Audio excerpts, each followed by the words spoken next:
Welcome back. This is Adventures with Dr. Joe. Thank you for tuning in. Today we're going to look at the Polaris Pulse Bar. I think it's a huge improvement over the previous way to line up things and create electrical connections. This is my 2014 Ranger. It served me well. I love it. This is a 2022 Ranger XP1000. And we're going to look at this Pulse Bar and document the ease of installing all sorts of extra add-ons that guys like you and me like to do. Let's take a look. So this is the Pulse Bar. It's been available for a few years. It makes wiring fantastic, way better than previously. It comes with 6 of these literally kind of a plug-and-play connections with 3 wires. One is red, hot always, one is ground, and one is the blue one, which is hot when the ignition is on. So you can purchase these very inexpensive connectors, and I'm going to put a link into this because there's so many out there on the market. I'm going to give you the price that I found, which is unbelievable. I think I bought 12 for like $7. Crazy.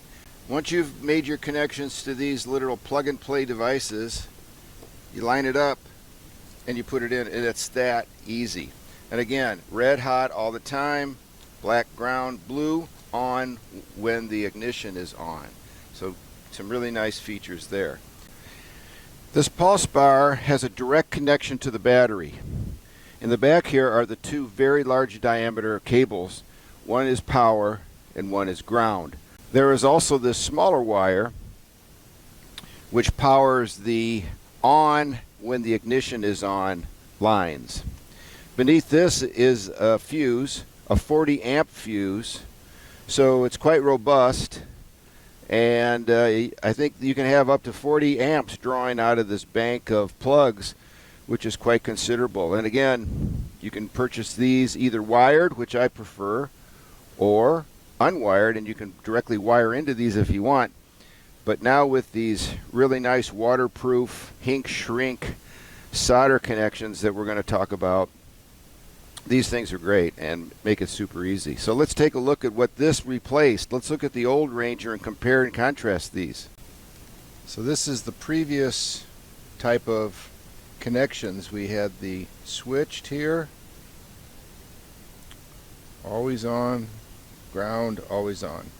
And those 3 connections, we could stack a whole bunch of connections to it, as you see here, but it was very difficult, hard to reach, not very, it was the standard, but boy, Polaris has jumped up with that Pulse Bar. So when you want to run wires up here to this Pulse Bar, this is how you go through the firewall. There's a huge grommet here, and you can run wires there, and then parts of the instrument panel come off super easily with those quick connect plugs, and you can bring your wires from wherever you want right directly into here. So that's a big improvement. Let's take a look at the battery terminals where these 2 large cables originate from. In addition, this of course is a ground, and you can stack things onto this if you wish. It also has another terminal right here that you can stack things onto too. This is what the winch is connected to, so it's got a full, it's got a very substantial ground, and this other hot wire that goes to directly goes to the hot from the battery is the other one for the winch, because the winch takes basically the most power, and I'm adding on a rear winch and tying directly into the battery, but with the switch that needs to have the switched power, which we'll use from this. To regulate it, that goes to the solenoid, turning it on and off, where it uses the main power from the main connections, not that smaller connection for use when the ignition's on. So the Pulse Bar connects directly to the battery. We'll just walk around to this other side, and yes.